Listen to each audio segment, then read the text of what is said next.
Hello student, welcome to my new video lecture 13 Biology chapter name Our Environment for class 10th.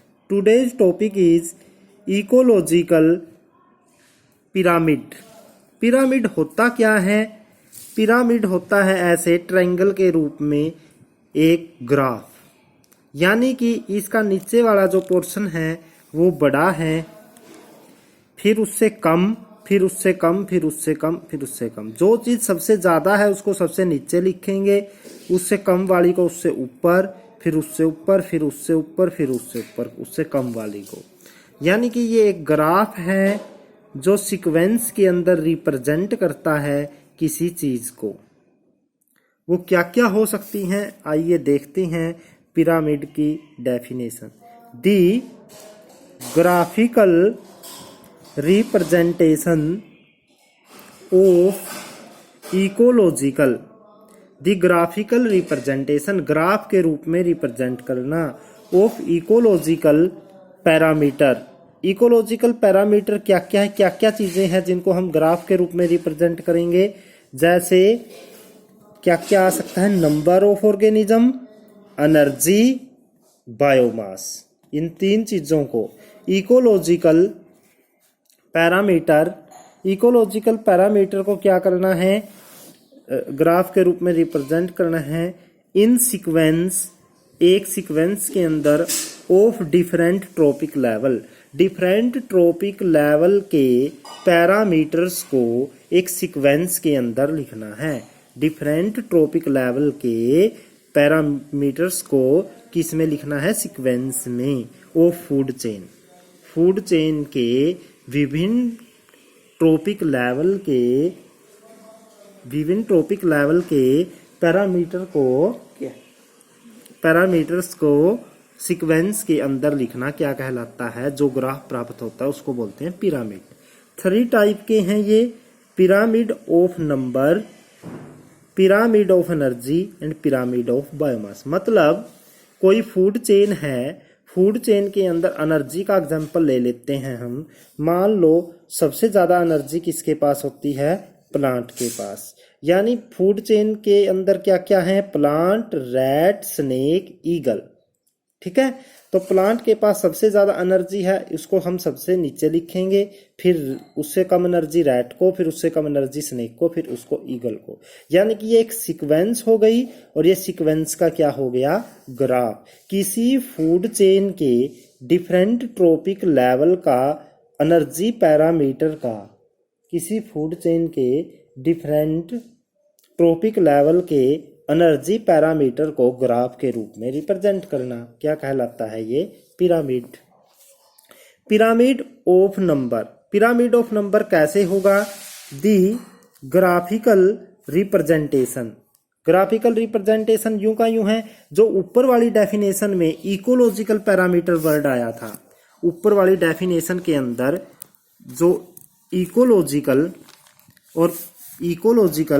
Parameter word आया था, हम जो भी definition लिखेंगे उसके अंदर इकोलॉजिकल पैरामीटर वर्ड को हटाकर उसकी जगह उसका नेम लिख देंगे। जैसे हमें पैरामीटर नंबर की डेफिनेशन लिखनी है तो हम क्या लिखेंगे, the graphical representation of. Ecological parameter को हटाकर इसकी जगह क्या लिख देंगे, नंबर ऑफ ऑर्गेनिजम्स। क्या लिख देंगे, नंबर ऑफ। देखो हम कैसे लिखते हैं पिरामिड ऑफ नंबर को, दी ग्राफिकल रिप्रेजेंटेशन ऑफ, ये देखो ये मैंने रेड पेन से लिखा है, नंबर ऑफ ऑर्गेनिजम्स। क्यों, क्योंकि अगर हम एनर्जी की डेफिनेशन लिखेंगे पिरामिड ऑफ एनर्जी की, तो यहाँ पर एनर्जी वर्ड डाल देंगे। बायोमास का पिरामिड की डिफाइन करेंगे तो यहाँ पर क्या आ जाएगा, बायोमास वर्ड आ जाएगा। यानी ये रेड पेन से जो लिखा है, जिस भी चीज की इन तीनों में से डिफाइन करना हो उसी वर्ड को डाल देंगे, बाकी A to Z अक्सर सेम रखेंगे। The graphical representation of number of organism, number of organisms का graphical representation of different trophic level का ऑफ फूड चेन, किसी फूड चेन के डिफरेंट ट्रॉपिक लेवल का फ्रॉम प्रोड्यूसर टू कार्निवोर्स। अगर energy का लिखना हो तो यहाँ पर एनर्जी वर्ड लिखेंगे, मैटर का लिखना हो तो यहाँ पर वर्ड मैटर लिखेंगे। यानी पिरामिड की डेफिनेशन क्या हो गई, ग्राफिकल रिप्रेजेंटेशन होता है किसी पैरामीटर का फूड चेन के डिफरेंट ट्रॉपिक लेवल के पैरामीटर की सीक्वेंस का। अब नेक्स्ट टॉपिक है difference between food chain and food web. Food chain और फूड वेब में क्या डिफरेंस है। फूड चेन क्या होती है, जैसे हमने पीछे लिखा था, यह जीवों की क्या होती है। देखो मैं आपको, फूड चेन क्या होती है, इट कंसिस्ट ऑफ, यह बनी होती है किस चीज की होती है ये। फूड चेन का एग्जांपल ये रहा, देखो ये ग्रास है, जैसे ये ग्रास ऊपर, फिर ये फ्रॉग, ये स्नेक, ये ईगल। तो फूड चेन क्या होती है, इट कंसिस्ट बनी होती है of single unit of food chain. यानी कि ये इसके अंदर फूड रिलेशन, यानी ये एक सिंगल यूनिट होती है। सिंगल यूनिट मेन एक सिंगल फूड रिलेशन होता है, जैसे एक लाइन के अंदर लिखा होता है ये, यानी कि सिर्फ एक लाइन के अंदर। लेकिन जब बहुत सारी फूड चेन को मिला दिया जाता है तो क्या बनता है, food web. It is a complex form, ये कॉम्प्लेक्स फॉर्म होती है by several unit of food relation. यहाँ पर बहुत सारी जो फूड रिलेशन है उनके साथ क्या बनता है, ये डिफरेंट टाइप की फूड रिलेशन को आपस में जोड़कर क्या बन जाता है, ये food web. It is straight sequence, ये बिल्कुल सीधी होती है। इसके अंदर it is network of food chain, ये नेटवर्क होता है, विभिन्न प्रकार की फूड चेन आपस में जोड़ी होती हैं। It has maximum 4 to 5 step, इसके अंदर 4 से 5 स्टेप हो सकते हैं। It has many food chain contain 4 to 5 step, लेकिन इसके अंदर 4 से 5 स्टेप वाली विभिन्न बहुत सारी फूड चेन हो सकती हैं। डिस्टर्बेंस में डिस्ट्रॉय फूड चेन, डिस्टर्बेंस से फूड चेन डिस्ट्रॉय हो सकती है, लेकिन फूड वेब डिस्टर्ब नहीं हो सकता, क्योंकि वो विभिन्न प्रकार की फूड चेन से बना होता है। अगर एक फूड चेन खत्म हो गई तो दूसरी के सहारे वो चलता रहेगा। इनपुट इन इकोसिस्टम, इकोसिस्टम के अंदर क्या क्या चीज आती है और क्या क्या जाती है। सबसे पहले एनर्जी लेते हैं। एनर्जी क्या होती है, इकोसिस्टम होता क्या है, जो ये हमारे आसपास की जो चीजें हैं उनका एक सेल्फ सस्टेन्ड यूनिट, जैसे तालाब, सी, जो अपने आप में कायम है, उनके अंदर क्या होता है, एनर्जी का ट्रांसफर होता है। Energy comes from sun into producer, energy sun से प्रोड्यूसर के अंदर आती है।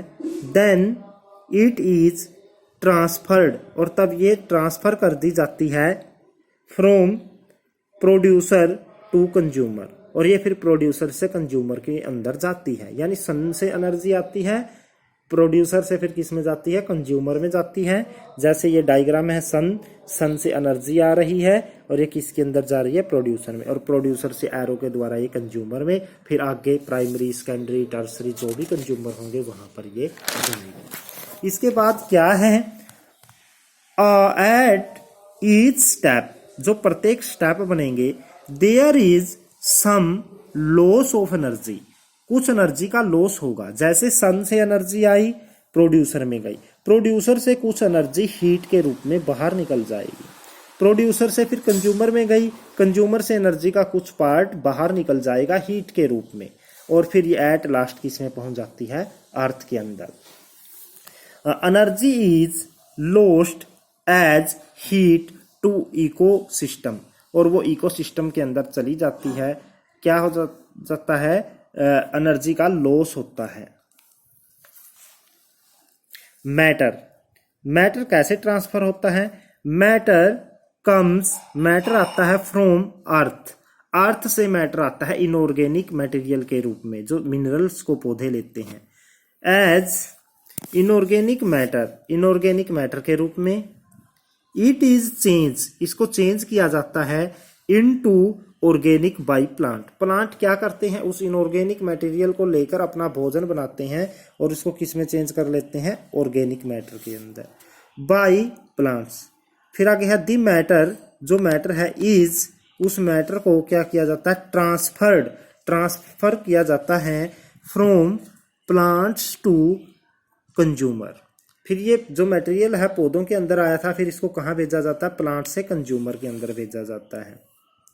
एट ईच स्टेप, प्रत्येक स्टेप के ऊपर क्या होता है, सम सब्सटेंस, जो कुछ सब्सटेंस है आर क्या किए जाते हैं, रिलीज, छोड़ दिए जाते हैं, बाहर निकलते हैं एज ऑर्गेनिक वेस्ट के रूप में। प्रत्येक स्टेप के ऊपर वेस्ट के रूप में बाहर आ जाता है। जैसे प्लांट्स से क्या हुआ, कंज्यूमर से नेक्स्ट कंज्यूमर की तरफ। जो प्लांट्स हैं वो क्या करेंगे, अर्थ से लेते हैं और फिर जो कंज्यूमर है वो वेस्ट के रूप में अर्थ को देते हैं, मैटर को। इसी प्रकार कार्निवोर्स वेस्ट के रूप में मैटर को कहाँ देते हैं, अर्थ को देते हैं। यानी कि मैटर वेस्ट के रूप में किसके रूप अंदर जाता है, अर्थ के अंदर, और प्लांट अर्थ से लेते हैं।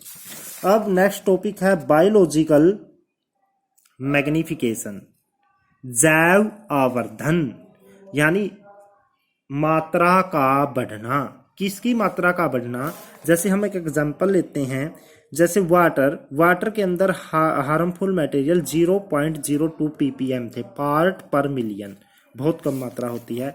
ये फिर कहाँ चले गए, प्लैंकटन के अंदर चले गए। प्लैंकटन पौधे होते हैं, उनके अंदर इसकी मात्रा 5 ppm हो गई, क्योंकि वो दिन में बहुत सारा पानी लेते हैं, तो बहुत सारी मात्रा बढ़ गई। फिर फिश दिन में बहुत सारे पौधों को खाती है, प्रत्येक पौधे से उसके अंदर 5 ppm आएगी, तो दिन में लगभग वो 240 यानी 2540 ppm मात्रा हो जाएगी।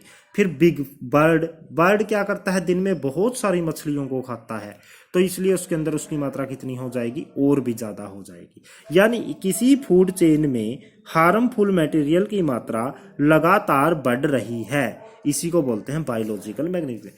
इसको लिखेंगे कैसे, the continuous increase in the concentration का बढ़ना, लगातार कंसंट्रेशन का बढ़ना ऑफ हार्मफुल मटेरियल की कंसंट्रेशन, मात्रा का बढ़ना, from one trophic level to another trophic level, एक ट्रॉपिक लेवल से दूसरे ट्रॉपिक लेवल पर हार्मफुल मटेरियल की मात्रा का बढ़ना क्या कहलाता है।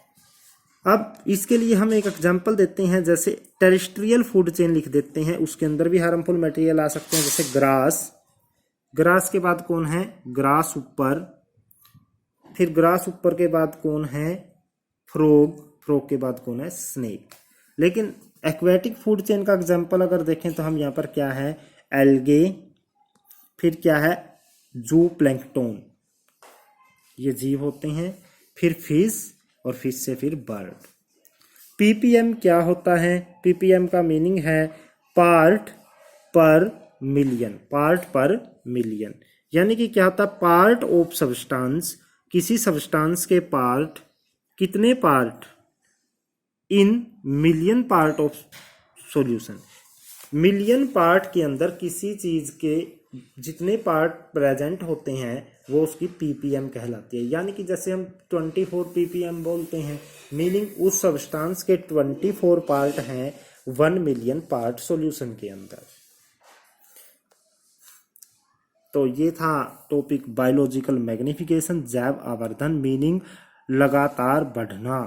किसका, हार्मफुल मटेरियल अगर फूड चेन के अंदर एंटर हो जाएं तो उनकी मात्रा वन ट्रॉपिक लेवल से अनदर ट्रॉपिक लेवल पर लगातार बढ़ती है, इसी को बोला जाता है बायोलॉजिकल मैग्निफिकेशन।